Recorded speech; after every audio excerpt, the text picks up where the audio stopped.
All right, hello lads. So, moving on to something a bit more complex. And this is the idea of using proportions and what's more important, using what's called direct proportions. So I'm going to give you a very simple example of how this actually works. Okay? So, if 10 apples cost €2, how much does 55 apples cost? So, let's think of the logic of this. First of all, it's about taking the numbers, but decomposing the sum into its constituent parts. So, the easiest way of doing it, I like to use arrows. Some people like to use different things, but it all makes sense in the end. So watch. 10 apples costs €2. How much would one apple cost? Well, this is what's called the unitary method.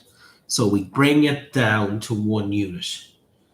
What's the proportion or ratio between 1 unit and what you're talking about?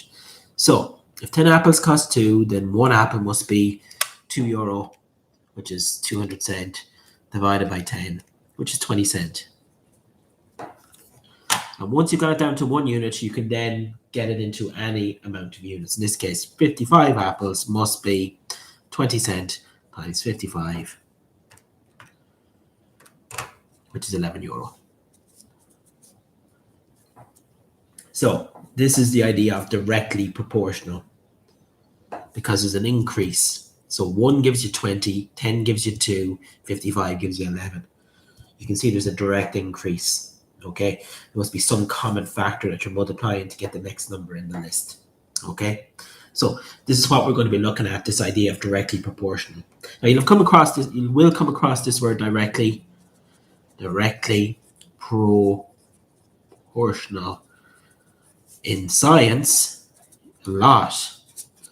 You will come across it a lot in science. Okay, it's a very important concept in science when you're looking at especially in physics and in chemistry to a lesser extent, but especially in physics. Okay, but I'll let your science teacher talk to you about directly proportional. We look at the maths of it here now. So let's do an example.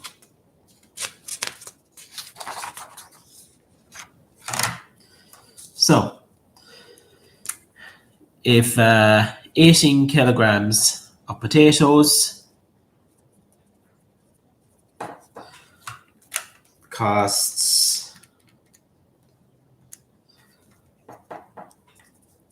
€11.34, find the price of 10 kilograms.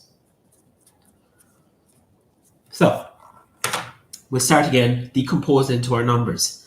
18, okay, so 18 is equal to €11.34. Let's figure out what 1 kilogram would be.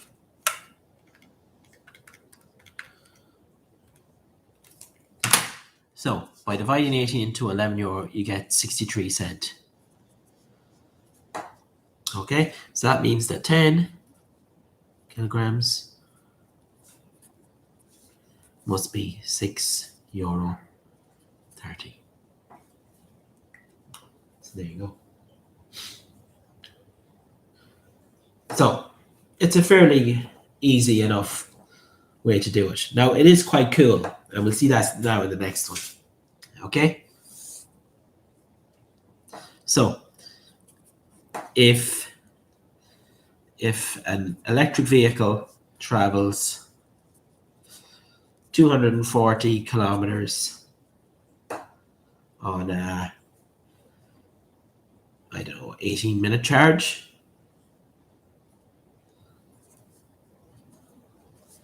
must be a really good car, but anyway.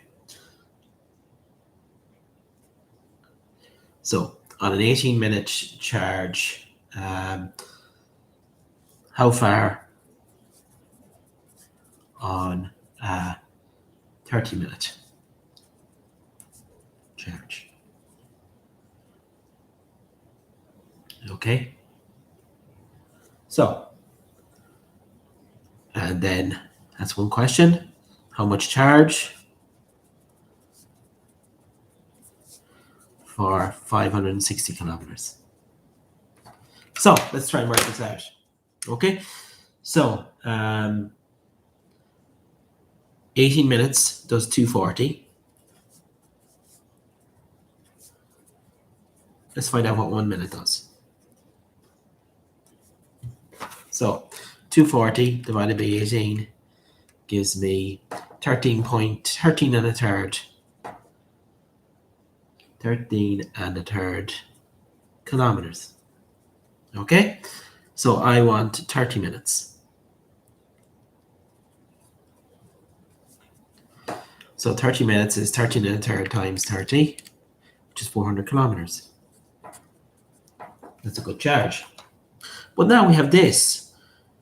I have 560 kilometers, but I don't know how many minutes it took. But I know every minute gives me 13 and a third. So 560 divided by 13 and a third should give me the number of minutes charge. So